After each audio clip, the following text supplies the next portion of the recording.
Roberto Martínez Maldonado, aquí con nosotros. Viene desde Australia, bueno, es mexicano, pero él, en esta ocasión viene de Australia, está trabajando para la Universidad de Sydney y nos da una práctica sobre inteligencia artificial en la educación. Y bienvenido. Y si quiere conocer es el doctor Roberto. Gracias, Cristian. Primero que nada, I me siente más cómodo si la conferencia en inglés. If anyone feels more comfortable if it's in English. Spanish, please. Or Spanish. Spanish. Tenemos dos personas que no hablan nada. Nothing. I think I'm gonna do it in English and try to explain a few things in Spanish. So it's balanced. Okay. And also because I planned in English. La planeé en inglés. And so, okay, and also I'm coming from the University of Monash, so I'm really grateful and honored to be here. Going back to Mexico, I moved to Australia 13 years ago. Me moví allá 13 años atrás. And yeah, I really want to connect with this community. I feel like I belong here, even though it's the first time I'm in Click. So, and I'm going to talk about AI. And this doesn't have a translation in Spanish. Putting the AI in AI. Eso no se puede traducir en español. The intention is to talk about the I. It's just a person putting it in AI. Because now we're talking about and hearing about AI and that tool that everyone is talking about. I know when I mentioned it.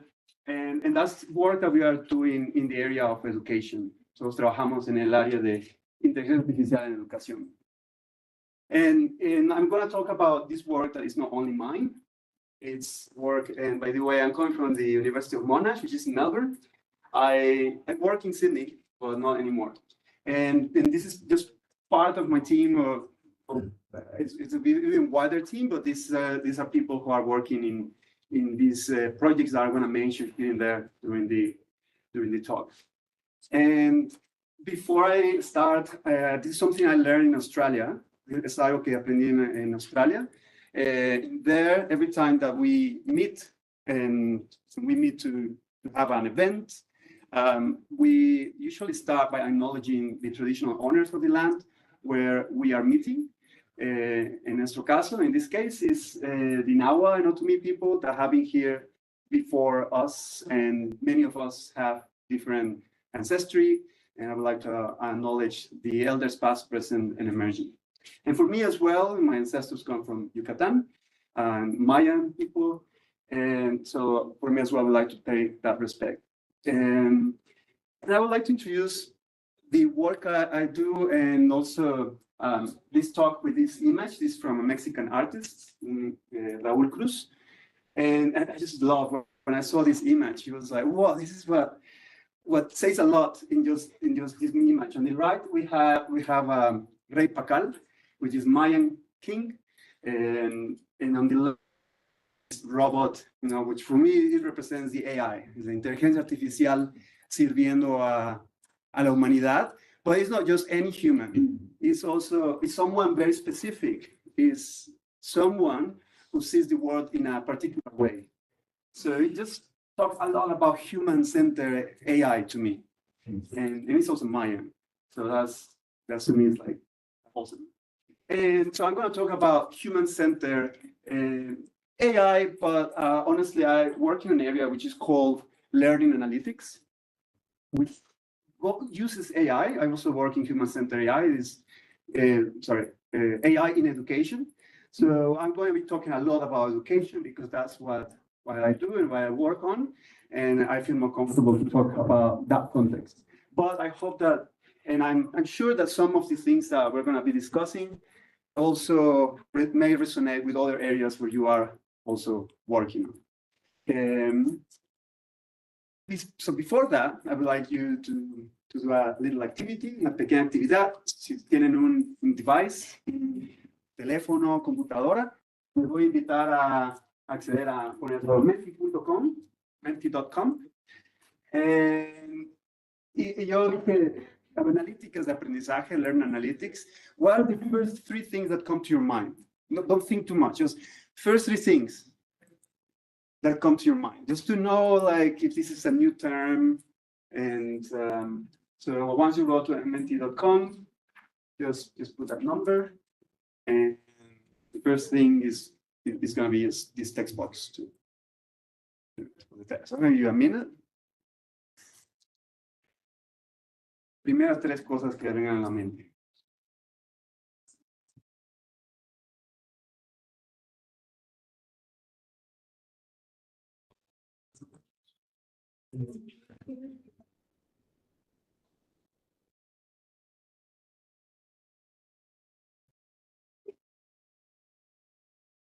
Treinta segundos más, 30 more seconds.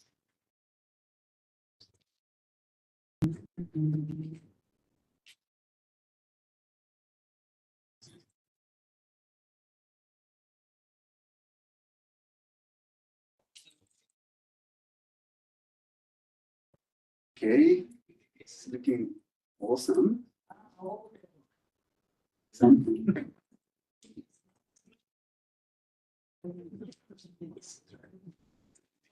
Yeah. Okay, so things that just come up: education, data, understanding. I really like that word, understanding, because it's very, very human so far. Aprendizaje. I'm gonna focus on other words that are not like common, or like amigos, friends, ángel, angel, estrategia, machine, analítica, numbers, statistics, base de datos, categories, learning from data. This is also nuevo, new. It's very interesting, and I think you are touching on. So we are on the same page. Your understanding is about machine learning, AI, analytics. To be honest, analytics goes beyond a little bit beyond machine learning. Let's say machine learning is very specific. Then AI and analytics, which includes AI, machine learning, and visualization, and other simple statistics, and so on. So let's say that it just goes beyond AI. No, thank you so much, Cesar. That's crazy. So, no, thank you. And what is very interesting as well is that we are meeting here. We are all coming from different perspectives, and some of us are in between things, right? We are in between fields. We are in between countries. We have some of us coming from the diaspora, and we just were hearing Marisol talking about migrants are in the United States, and the same happens with other people. There is a very nice word in Nahuatl, the language of the Nahuas. Es Nepantla. Nepantla es un nombre que fue rescatado por la diáspora de Estados Unidos para representarse como cuando estamos in between worlds. There is now a term that is very strong because it represents that feeling of being in between knowledge, that maybe resonate with HCI, but it's coming actually from knowledge, conocimientos that emerge from that in-betweenness of two worlds. And that's very interesting, very relevant, and I think it touches on things that other keynote speakers have mentioned. So I just, let's keep that word in our minds, because we need to understand learning analytics that is part of that area, especially when we interact with AI. So I'm just going to explain what learning analytics is from our perspective, from human-centered design, of human-centeredness. We have the human, the learner, right? Which is a human, is very complex, has motivations, feelings, dispositions, but also other things that sometimes go beyond what we as educators can work with. And the learners work with other learners. And they will have the educators, and there's the whole educational situation that, if we think about educational perspective, it's very complex. The educators design the educational situation. And learning analytics starts from, well, maybe from that interaction of people, the learners and educators, with devices, with computers. We can log that information, extract the data. Hopefully, we also get the meaning of that data. And we analyze it, there's the analytics part, and somehow we feed back something to that system. Es un ciclo de datos, significado, analíticas, y regresa al sistema. That's the ideal cycle of Learn Analytics. In Learn Analytics, this is very important, that last line of feeding back.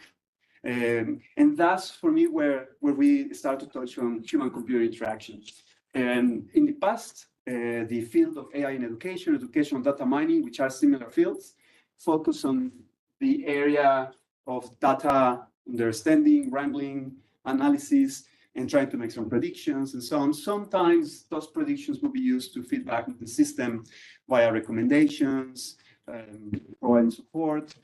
But analytics has to have that last line, which is sometimes shown in the form of a dashboard.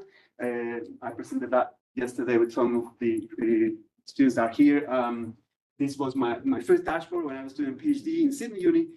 And this was very HCI project where we have a classroom with these massive tablets, and the students were interacting with it, capturing all the data, the logs, and they were feeding back in a very, very, very simple dashboard for the teacher to know which students were behind. Es una herramienta, un tablero que mostraba los datos y que el profe podía utilizar para saber qué estudiantes necesitaban más ayuda. Es un principio muy, muy simple, but this simple principle is applied now in several educational systems. In this form of dashboards have been mentioned in different with different products sometimes, also educational prototypes. And I think you can see that this is relevant for other areas, not only education, but now there's analytics, business analytics, dashboards pretty much everywhere, right? And this is just one example. I thought it was very colorful and nice. However, the literature in this area of Learn Analytics is consistently reported. These are all reviews. So revisiones de muchos papers, systematic reviews of dashboard studies that consistently report that students find it difficult to interpret the data and sometimes to action it. Also teachers, and most of them also do not address concepts that are very critical for humans, for us, for societies, as justice, equity, diversity, and inclusion. So we have dashboards, we have tools, but many of them don't fit the educational purposes. Yesterday, just as a hint, we were talking about in our tutorial about data storytelling. I'm not going to go deep into that, but this is a problem that we are tackling in different ways. And stepping back again, at high level, Learn Analytics, and this is to me very important because I want to connect with HCI. In this paper by Gasevich, which is director of my lab, with other two people, they describe Learn Analytics with these three broad areas. Of course, we have data science, and we also have theory, which in this case is educational theory, and this one, which is design. Okay, in education, we have the learn design, which is a term, education, diseño educacional, que es la actividad que hacen los profesores al diseñar el currículum. But that's learning design, the curriculum design, let's say. But here design is wider than that, because we say like Learn Analytics is about creating some user interface, some way of feeding back whatever is the output from analytics. Then we need to talk about design in general. In this particular area, design hasn't been embraced. In Learn Analytics, en analíticas de aprendizaje en ese campo, diseño no se considera mucho. It hasn't been deeply explored. And that's a response. But it's very important, right? And Marisol was talking about the difference between design with and design for. And this is one classic example when we have men decided for women, right? Me, as I recognize myself as a man, I have no clue what does that mean. But that happens what does it mean to be a woman, right? So how can men decide for women? And you can see other areas where the same thing happens. And so that's the difference between designing for and designing with. With would be, well, including women here, or even women designing for themselves. And designing for is what we see in many places where people debate about things that they don't know. And so there here's a definition when we bring these two worlds together of learn analytics, where we need more design, and human-centeredness, and learning from areas as design or HCI. And it is something that's just emerging 2023. We call it, we don't have even design here, but because it is assumed. But the idea is to create learn analytics that are focused on developing trustworthiness and reliability, and augmenting supporting people, and aligning with their intentions, preferences, interests, and values. Muchos de estos conceptos vienen de un área que igual está emergiendo en HCI o en CCW, que es Human Centered AI, en donde estos conceptos son muy importantes. Y es entendible que vamos a diseñar o lograr esto con la participación de las personas, ¿no? This touches on human-centered AI, and I'm going to also talk a little bit about that, which is also generally more relevant to many of the projects that maybe you're doing that are not necessarily education. So let's start with unpacking this human-centeredness in this area. And again, you're experts, many of you have been doing participatory design and co-design longer than me. So I hope that this just triggers some conversation and interest. So some of you are already very familiar with design thinking. So this was work by a student, actually Mexican, and some of you know him because he was part of this community, Carlos Prieto Alvarez, or El Master. So what do you call it? Now he's a doctor now. You don't call it master anymore. So he came to Sydney, and he brought his experience on human-centered design, and particularly co-design. And one of the ideas is, hey, let's use design thinking by involve teachers, learners, researchers, developers, and use different techniques that are available to go through the various tasks of the design process, which generally are understanding, creating, delivering, according to how the framework you use is more or less very similar process. And the idea is having these divergent and convergent design steps. Primero se exploran muchas ideas y luego se enfoca, ¿no? Y luego otra vez, ya pueden haber ciclos. Very general. These are things that we have been doing for some time. In the first phase, in terms of understanding, we have been approaching teachers to understand their problems. It's very interesting because we haven't done the analysis of fortalezas, the strengths analysis. That would be very interesting. We should talk about that. But we have been focusing a lot of the problems that AI or analytics can solve.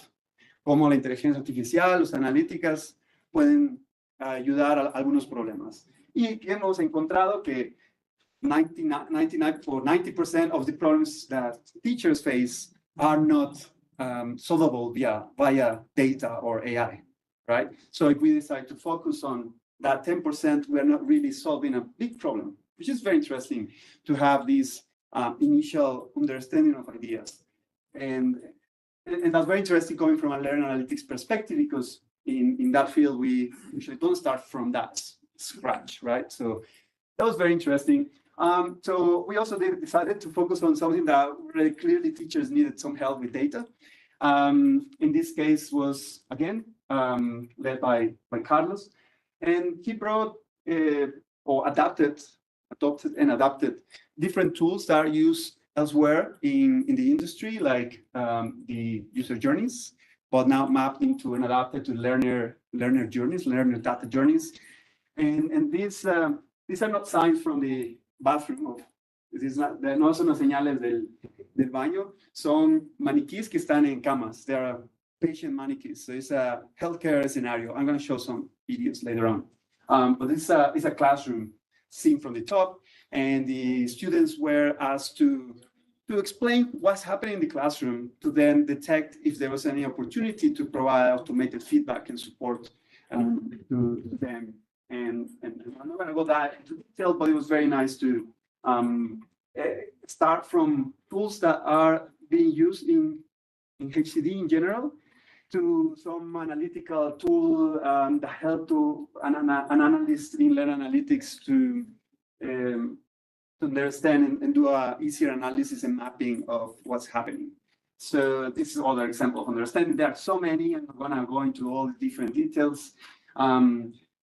This book is very interesting. If anyone is an entry level in this area, Universal Methods for Design is a newer version with more methods, where you have a plethora of different methods for each phase, and you know more about this in building HCI. We have been also doing prototyping with teachers, with students, so they create these very low-level prototypes, and also other work from Carlos, so I'm putting him on the spotlight.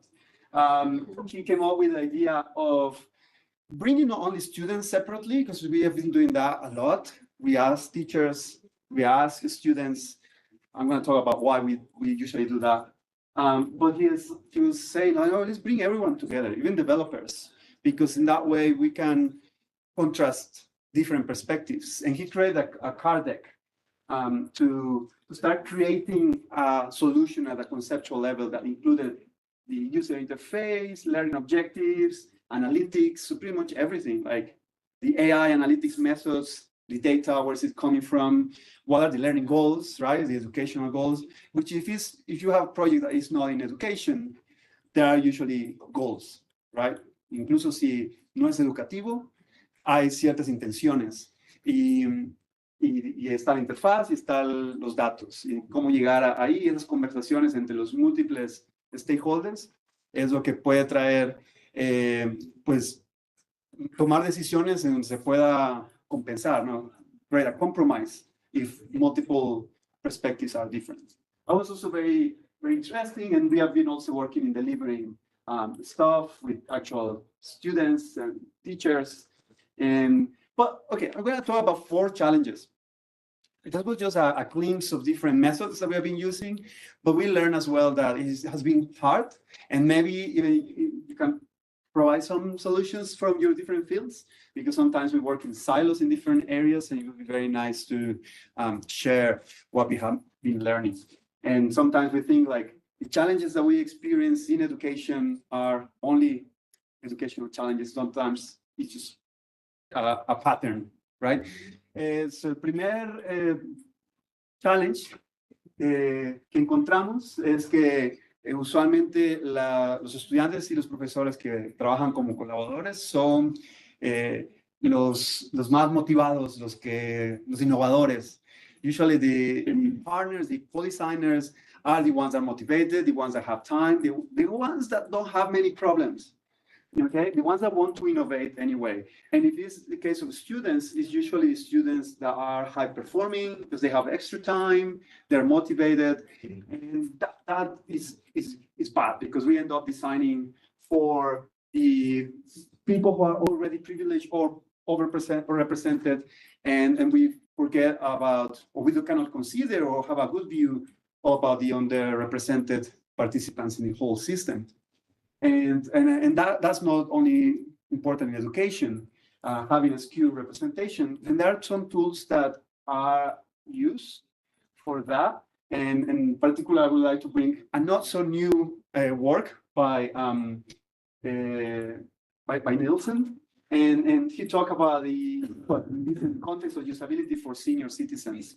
So something that is mentioned in that paper is like, and just change the whole perspective, is how if we design for the underrepresented, we're already designing for the bigger cohort. Because if we address particular problems that particularly faced by certain people, we are thinking about the broader population is going to get those benefits.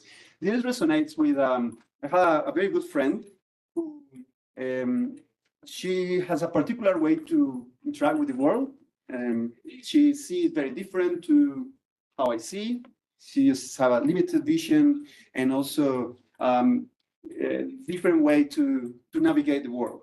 Okay, so she is sometimes underrepresented in the design, in how we design things. And she gave a TED talk she was talking precisely about that, how we design the world, not thinking about the underrepresented participants in our society, and how good it would be to design for considering all limitations that people may be facing. So then the world will be different because we will be designing things that will be easier for everyone. And there are also design toolkits available. We haven't used this one, by the way, but I just felt like, oh, that's very interesting. And this is very simple. I'm sure there are more. But it was extremely simple, but it's the Campus Inclusive Design Kit. I just thought about bringing it there. Okay, that was one first challenge. Now I'm going to talk a lot, before we navigate to the other three challenges, some work we're doing in this area of healthcare education that we are designing with students and teachers. This is a classroom, it's like a hospital, es como un hospital donde hay enfermeras, están trabajando, pero no es un hospital, es una simulación. Y hay maniquíes, la verdad no he explorado ciertos esos cuartos ahí en México, es algo que quiero hacer en este viaje. And the nurses come and to train. It's an educational situation. It's very sophisticated system. There's these mannequins are many thousands of dollars and connected, and they mimic as if they would be giving some signals. And you see their laptops and everything. Everything is just mimicking. There is even injections, and even nurses can inject themselves accidentally. But so it's very important for nurses to come and train before they go into the hospitals. And in this area, it's not the classic learn analytics situation. It's very physical. So many things are happening. And so we decided to think about what sensors can we use to get data from these environments. And we were trying to use sensors that were cheaper than this whole room. They are not so extremely expensive. And this includes some localization sensors that the students wear, very prototypy, but they work very well. Some microphones that they usually use anyway, and physiological wristbands. Entonces tenemos unas bandas que transmiten información sobre cambios en la sudoración, y eso pueden indicar estrés, los micrófonos y indoor GPS as well. And this is how they wear it. And we had we're lucky that some very motivated teachers wanted to use all this system. We have been co-designing with them for a long time, and capturing a massive data set for this particular area that is multimodal learn analytics. Well, there are many problems. Where we get the audio devices, what happens? Just analyzing audio is very challenging. Audio, now that with AI, we can do many cool things, which is, well, not AI necessarily for some algorithms, but there are algorithms that recognize when someone is speaking. Algunos algoritmos, como lo que se usa en Zoom, reconocen cuando alguien está hablando, if there is human voice or not. Although the Zoom one, I think, recognizes every noise. But there are more sophisticated algorithms that can recognize, oh, is voz de humano o ruido? And that gives some information. If a nurse A is speaking and then a nurse B is speaking, that's interesting. There are other algorithms that also detect how people are speaking. If someone is speaking with high volume, with pitch, or very low, and sometimes those data can be related with confidence or lack of confidence, etc. And where the AI comes is that now we can also do almost on-the-fly transcription.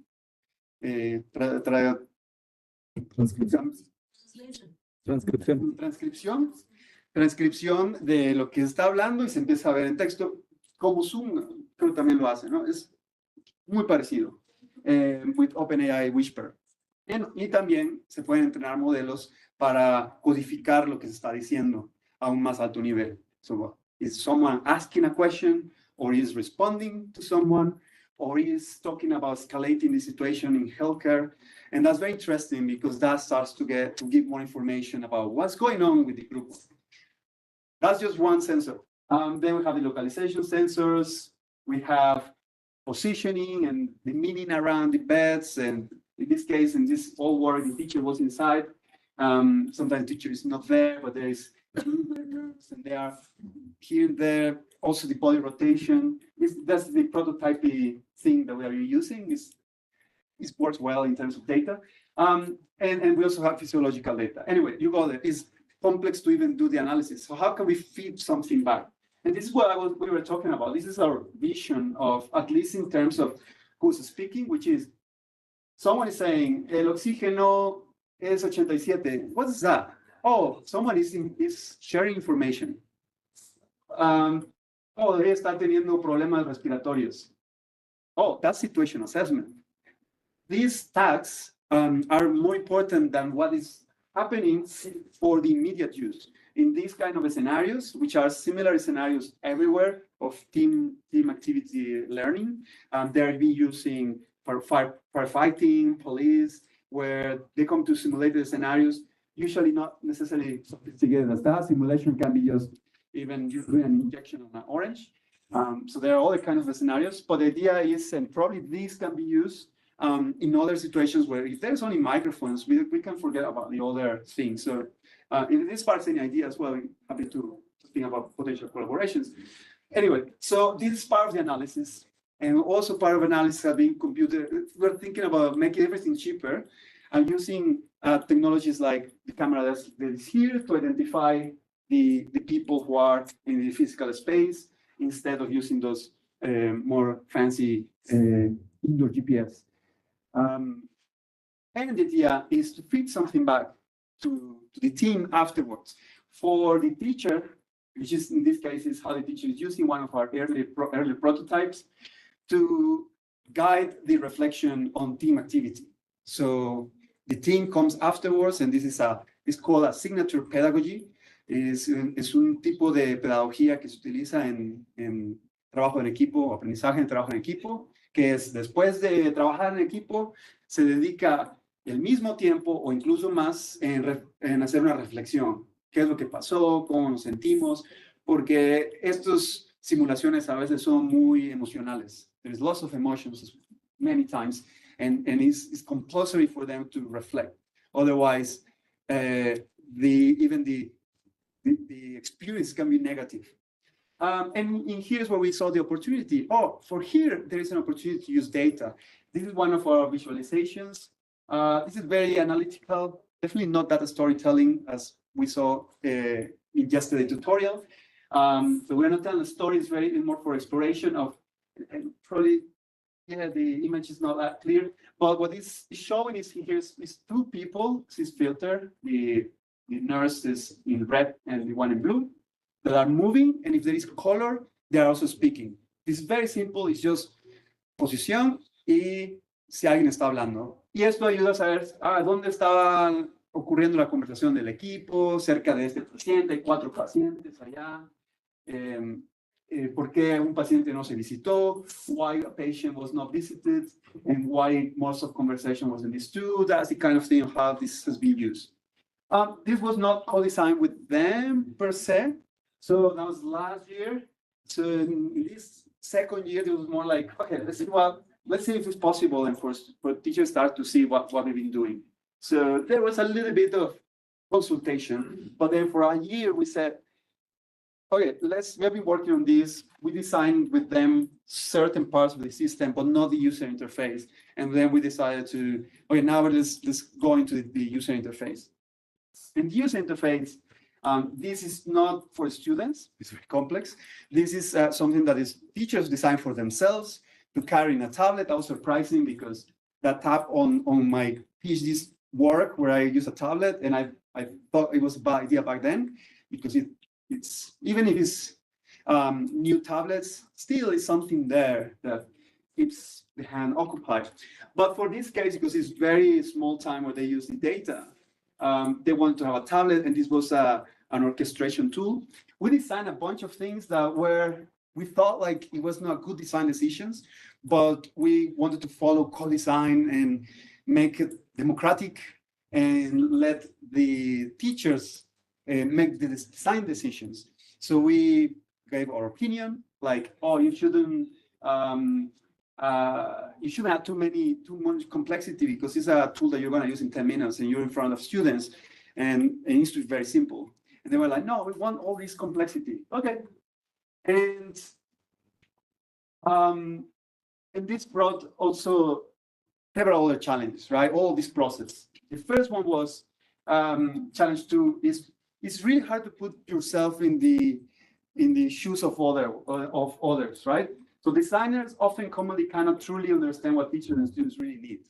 So los diseñadores, los investigadores, no podemos saber qué es la experiencia, ¿no? El lived experience, which is in HCI is a concept that is widely used, not in Learn Analytics. Actually, we were asked in one of our publications to remove lived experience, the first word, and we were like, no, that's the word, that's the concept. But the same thing that we learned is that it's the opposite. The teachers cannot put in the shoes of the designer. And this is where we started to see the tensions of designing with AI or analytics. So, because many of the tools that are currently available, especially because AI is moving really fast, require a level of data savviness. Data savviness, which can be translated as expertise en data, que sea dominio del data, ¿no? Estas herramientas necesitan un grado de expertise, no son como las voy a usar inmediatamente, ¿no? Y una perspectiva de HCD puede ser mejor intentar cambiar la herramienta que cambiar la persona. It's maybe more sensible to change the tool rather than changing the person, because the tools are going to be changing very, very rapidly, and there's a tension there. But in this area, maybe applies to other areas as well in education. There has been people investigating how students, in this case, react when they see visualizations. And what these researchers found in 2015 was that with data visualization literacy, la literatura para entender una visualización es muy baja para los estudiantes. And here we're talking about visualizations that are shown by teachers in a regular class, like in science class. And these were STEM students. So imagine nurses, and if putting a graph in front of them, we'll be like, what are you talking about? And we've been getting that feedback several times. And that's why we always think about what's the story behind that graph. And there's another challenge. The other side of the coin, more or less, is, okay, we're going to hear all what the students and teachers want to say. We follow their decisions sometimes in crafting this dashboard for them. But non-data experts are unlikely to be aware of the implications of AI design choices. So los usuarios que no son expertos en AI, en datos, en manejo de datos, análisis de datos, no van a comprender todo lo que es posible en AI, todas las implicaciones que la inteligencia artificial trae. ¿Cómo vamos entonces a sentarnos en la misma mesa y hablar de ella y diseñar inteligencia artificial? Sobre todo que ahora está cambiando muy rápido. And so what we need is tools to engage with this problem, engage with students and teachers in a way that we can talk at the same level. This is a problem that is obviously not yet addressed. And we thought, oh, this is our own problem. But no, it's not only ours. This is a very recent magazine paper, almost opinion, but it's very interesting. I invite you to read if you're interested in this area. Why co-designing AI is different and difficult. So it's not only about education. And in the rest of the paper, I think I brought that line there. It's difficult for designers to communicate AI design ideas because the language is different. Let's say that we say, okay, let's start to create a educational tool to use ChatGPT. And we design with someone who has no clue about how ChatGPT works, someone who thinks that ChatGPT actually understands everything. It is a language model. It's not yet understanding. And sometimes that can be dangerous because they can be overconfident on AI. And we have been finding that every time we talk about AI with students and teachers, there's so much overconfidence on AI. Mucha confianza se le da, los estudiantes y los profes usualmente le dan mucho valor al AI más allá de lo que realmente es, ¿no? Tienen mucha confianza, overtrust. But the other side is like, okay, but then we can say, no, let's not talk with teachers and students.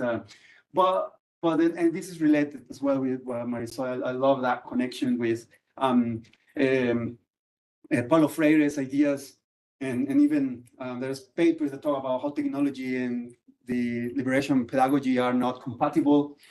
Very interesting.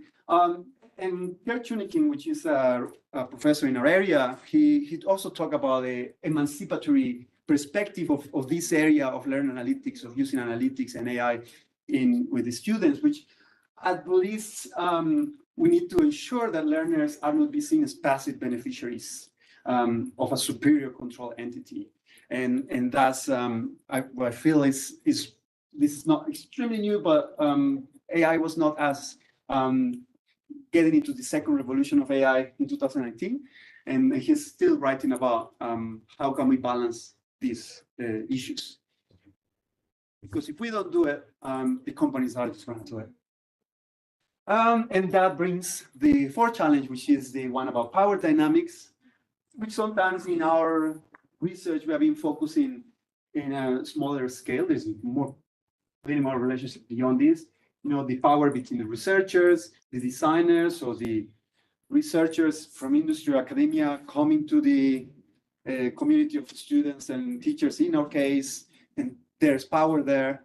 And there's something that happened to us is like, oh, we can make decisions about UI because we know more, but we had to step back and have one student to take the role of facilitator to stop the more senior researchers to not to impose certain ideas. It's a whole challenge to unpack as well, and that goes beyond what happens in a particular project.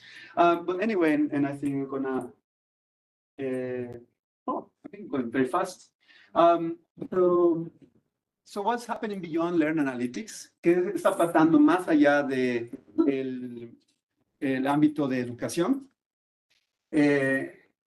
Como mencioné, está el movimiento no solo promovido por Ben Schneiderman, although this book is very interesting, some interesting ideas, but there is a wider community within HCI that is looking at these particular challenges of bringing, not only bringing human-centered design, but also thinking about other aspects related with using AI if we want to keep the human agency, la agencia del humano. And there's so many things. As you can see here, I think design is only, it is the framework of human-centered AI by Ben Schneiderman. Design is only one little part at the bottom, but there are many other aspects that are really important to consider in terms of the top human values, and we have been hearing in also previous yesterday we talked about we heard about value sensitive design, and so the values and sense of justice is very important. Also design aspirations, they are very interesting in terms of reliability, safety, and trustworthiness, which I'm not going to unpack, but they talk about things that go beyond a system. And how can we provide, and these are, as another paper, kind of similar group, human AI interaction is one of the main challenges. I've been focusing, and research, we've been focusing mostly on that. Just how people interact with the AI, with dashboards, but there are many other aspects. There is aspects such as human well-being. We have some colleagues in Europe that in our area are working on human well-being and bring that perspective. Governance, independent oversight, which just goes just beyond a simple system. It's like we can create and have good intentions about the system, but in AI, it can be a threat to agency and control. And as soon as there is automation, there is a threat to that agency. And one of the ideas or fresh ideas from human-centered AI is that the AI system needs some independent oversight. So it cannot be evaluated from the system itself. There needs to be something else. And we are very far away from there.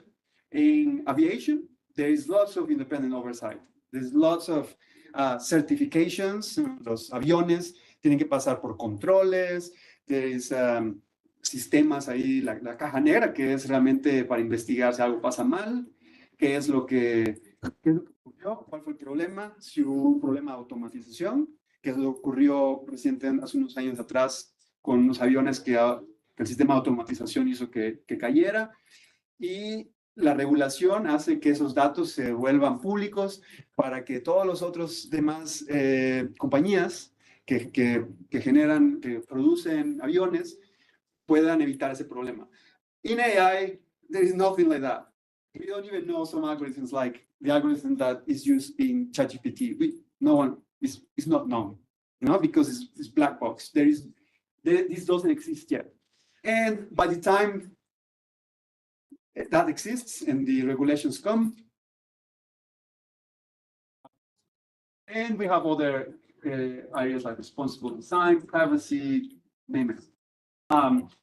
So I've been talking a little bit positive about, maybe not fully positive, but about human-centeredness. And we have been saying that, right, in our talks since yesterday, like how human-centered design, how good it is, right?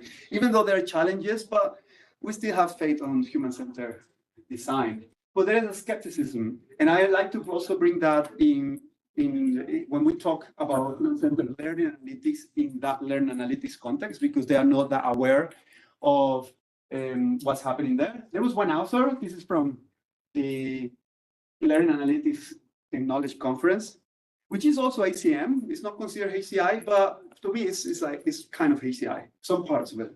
But it's also a nice conference if you are interested in joining someday. It's fun if anyone is doing things with data and application. Anyway, this paper, but they were the authors were criticizing human-centeredness in learning analytics. Mainly that now that word is being dropped in all the papers in learning analytics, like, yeah, we have an evaluation, human-centeredness. Okay, so but the interesting thing is they talk about some of the challenges I mentioned, like familiarity of stakeholders to contexts that are related with data intensiveness and all of that. So how are you going to invite a student to come and design something if they're not experts in their own about pedagogy? And that's true, because that's not their lived experience. Their lived experience is not being a teacher, is to be a student. So, but all those concepts are slowly getting into that. But they cite interesting paper, which I think many of you may know, the human-centered design considered harmful by Don Norman, which Don Norman was one for many years, a promoter of human-centered design. And he talked about, he was provoking and saying like reconsideration of some of fundamental principles of human-centeredness. And he explained that that human-centeredness do not consider the whole activity, so he proposes activity-centered design. En este artículo Don Norman, uno de los pioneros, por así decirlo, unos promotores de human-centered design, hizo como una crítica. De hecho, hay un análisis en donde número de papers que citan human-centered design drop after this article, and they start to come up. So it created a dent in citations. It was very interesting. He actually then wrote another article and kind of he said, like, oh, I need to explain myself because some people have misunderstood me. In little words, he talked about human-centered design is like centric to the human, not considering the whole activity, which I don't get it, because this is Winograd and Wood's paper, also pioneers of human-centered design, where human-centered is differentiated from human-centric. En español, no sé cómo se traduciría, porque centered and centric, centrado y céntrico, tal vez. But the definition was that this is human-centered. The human is not at the center.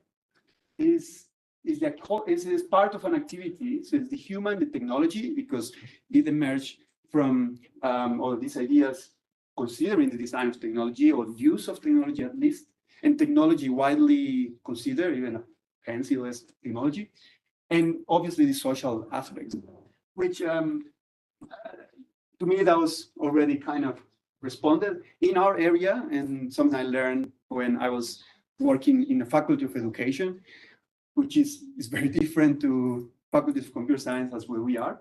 But it was very interesting. I learned, for example, this framework that talks about the similar ideas that we have in HCI, like the design time, which is where the teacher designs things that then the students are going to use, and then the design in use can happen as well, and everything is situated within the activity that is happening, that's unfolding in real time, the emergent activity. And this is pretty much coming from ergonomics. So activity center design is like human-centered design anyway. But it was good to mention that not everyone's going to be agreeing on human-centered design for AI or for anything that we're building. Just to start finishing, just some key takeaway messages. AI is here to stay. La inteligencia artificial, hagamos lo que hagamos, ya está aquí, está accesible. En educación, aquí vemos muchos que damos clases, no se va a ir a ningún lado, ya se está utilizando los niños, adultos, nosotros mismos, yo creo, o al menos yo lo uso. But we need to make sure that we are also here to stay, right? So start to understand what's going to be our role. And that's probably is not a task of one person, one lab. It's just, let's see how everything emerges. But some things that we can do is in our work, at least to be conscious about when we design with and when we design for, and understand the implications. That's really important, as we saw. And when we think about designing with, there is human-centeredness not necessarily is equals designing with, because there are some tools that are not necessarily participatory or co-design. So human-centeredness and co-design are not the same thing. But human-centered is critical in any way. Otherwise, we are going to lose our agency. And that's particularly emphasized by AI, because AI can automate certain tasks. And AI can also, and this is related with things that we heard yesterday, it can create models that can accurately, or to a greater extent, predict our actions.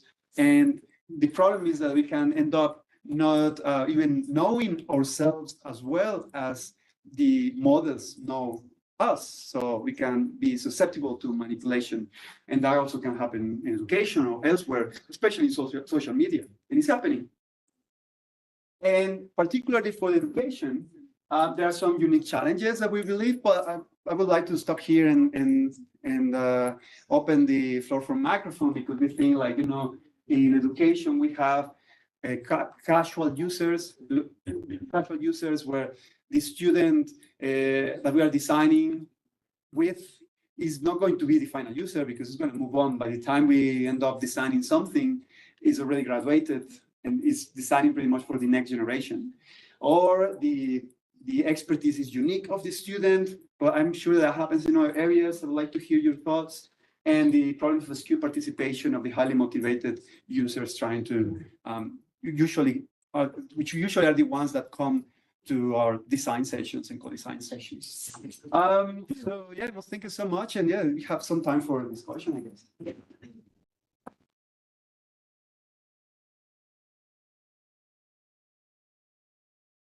Bien, muchas gracias. ¿En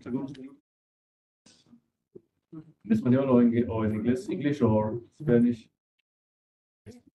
Hola, buenas tardes, muchas gracias. Mi pregunta es si en su experiencia ha trabajado igual con este tipo de modelo de inteligencia artificial centrada en las personas, pero con el, digamos, aprendizaje de un segundo idioma o algo así relacionado, porque digo, también el prototipo estaba muy en la parte ¿no? Del querer hablar y la posición en donde estaba. Entonces, un poquito por ahí me pregunto, ¿no? Si ha tenido su experiencia de trabajar con ese tipo de prototipos y si ha funcionado.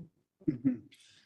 Yeah, voy a repetir la pregunta en inglés. So the question was if I work with in a context or it's in the same area, but in a context that is about learning as a student as a second language.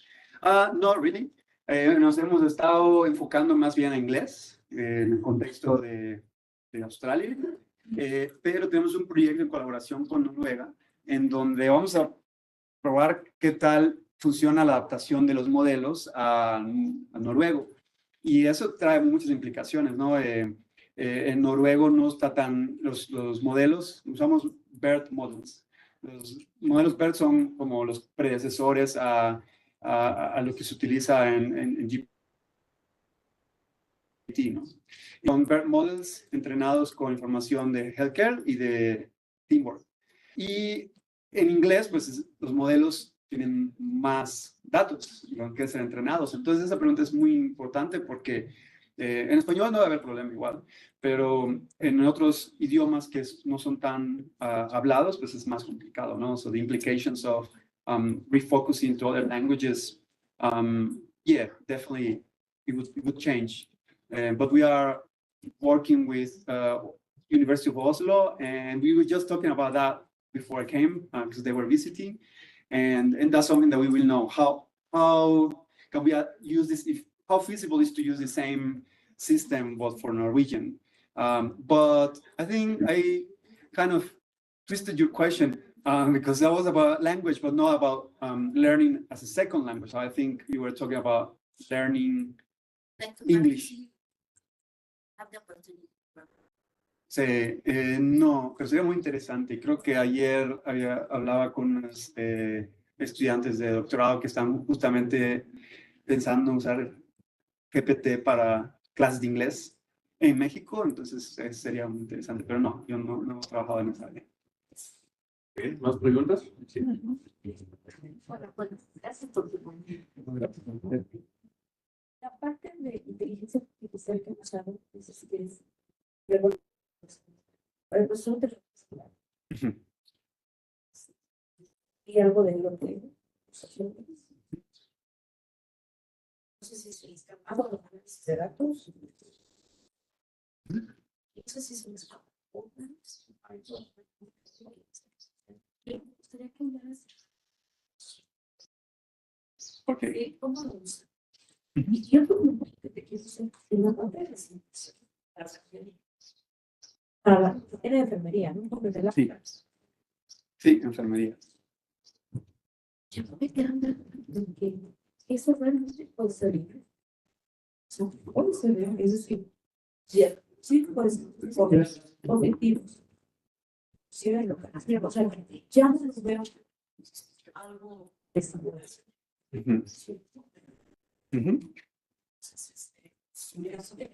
Y pues obviamente no van a forzar nada, ¿no?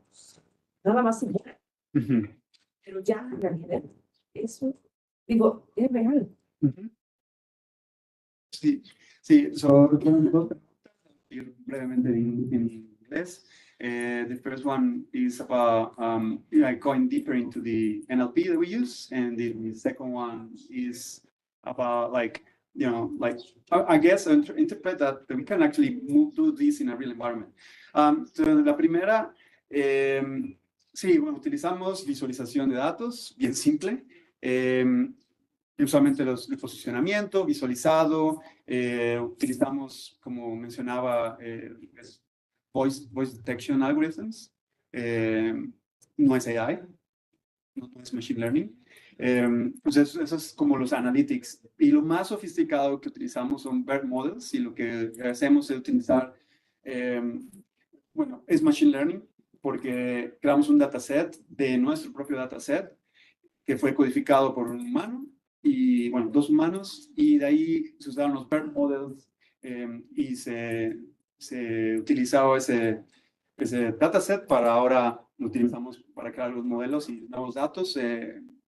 Ahora ya en el tercer año del proyecto ya vienen los estudiantes, ya los modelos ya están integrados al sistema y está la simulación, y a la hora de terminar la simulación todos los datos de audio se pasan por los modelos, se hace autotranscription, and then the coding, el código de cada oración se codifica como information sharing, hacer una pregunta, escalar, liderazgo, y son como 7 códigos. Y allá utilizamos diferentes técnicas. Una se llama Epistemic Network Analysis, que es un análisis de redes epistémicas, que estoy seguro que en HCI no se ha utilizado porque es muy del nicho de su conferencia, es muy nuevo y se usa mucho en Learn Analytics. La idea es, y se utiliza mucho para etnografía, porque la idea es, todo viene de una rama que se llama etnografía cuantitativa, que ahí son etnógrafos. Les paso el link, ¿no? Yo no la estoy promoviendo, pero la idea es cuando se hace etnografía, ¿no? se conoce cuál es el significado de los datos. Al final de cuentas se codifica diálogos, se codifican acciones y luego con técnicas de modelado se cuantifica esos códigos y se empiezan a establecer relaciones y se empiezan a poder crear como summaries de lo que se está haciendo. Es bien interesante, bien poderoso porque es como lo mejor de los dos mundos, ¿no? Irse a entender el significado de lo que se está diciendo o de cualquier dato. Nosotros lo hemos usado para eye tracking data o otros investigadores hasta para el proceso de diseño, para cualquier dato. Y luego se aplica Epistemic Network Analysis, se pueden crear redes. Hacemos una simplificación como por acá, que nosotros lo usamos para visualizar estos códigos un poco mejor, y eso fue diseñado. No fue nuestra mejor opción, pero este es un Epistemic Network simplificado, donde acá no se ve por los pixelados, pero esos son los códigos y se crean las conexiones entre los códigos. Esta es una simplificación. La herramienta en sí es estadística y no es para user interface. Entonces la adaptamos para user interface. Y la segunda es muy interesante. Sí se puede, o sea, realmente podemos usar los mismos sensores en el hospital. No todos, porque bueno, las pulseras son obtrusive y las enfermeras no deben de tener nada en la mano. Pero no lo hemos, a propósito no le queremos hacer porque queremos primero enfocarnos en la parte educativa, pero hay personas en los hospitales que a veces dicen, no, sí, los sensores de indoor positioning, sí, se puede realmente. No lo hemos explorado, pero probablemente es uno de los siguientes pasos iguales. Bueno, muchas gracias por el tiempo.